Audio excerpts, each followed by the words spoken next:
What is God?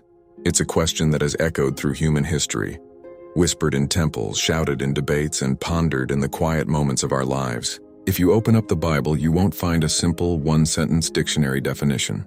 Instead, you find a story, a sprawling epic narrative that reveals God's character through actions, names, and relationships.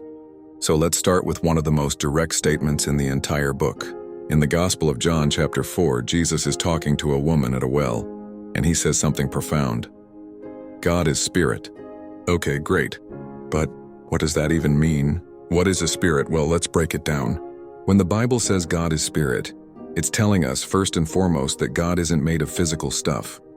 He doesn't have a body of flesh and blood like we do. You can't put God under a microscope or see him with a telescope.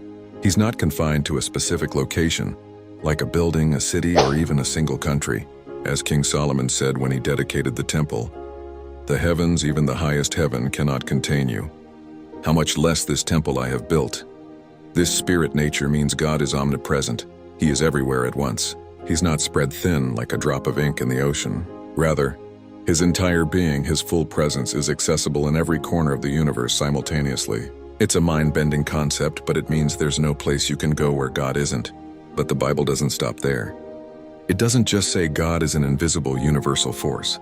It paints a much more personal picture. This spirit has a personality. In fact, the Bible describes God with a rich tapestry of attributes. He is love. Not just loving, but the very source and definition of love itself. He is just meaning. He is the ultimate standard of right and wrong. He is merciful, holy, and faithful. Think about the names God uses for himself. When Moses asks who he should say sent him, God replies, "I am who I am." It's a statement of self-existence. He wasn't created, he simply is. He is the uncaused cause of everything. Later, he reveals himself as Jehovah Jireh, the Lord will provide, and Jehovah Rapha, the Lord who heals. These aren't just titles. They are descriptions of his character in action. So, when you put it all together, what do you get? According to the Bible, God is an infinite, self-existent spirit. He is not a physical being confined by space or time. Yet he is deeply personal, with a character defined by perfect love, absolute justice, and unwavering faithfulness.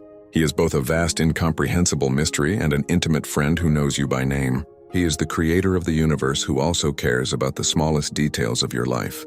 That's the paradox and the beauty of who the Bible says God is.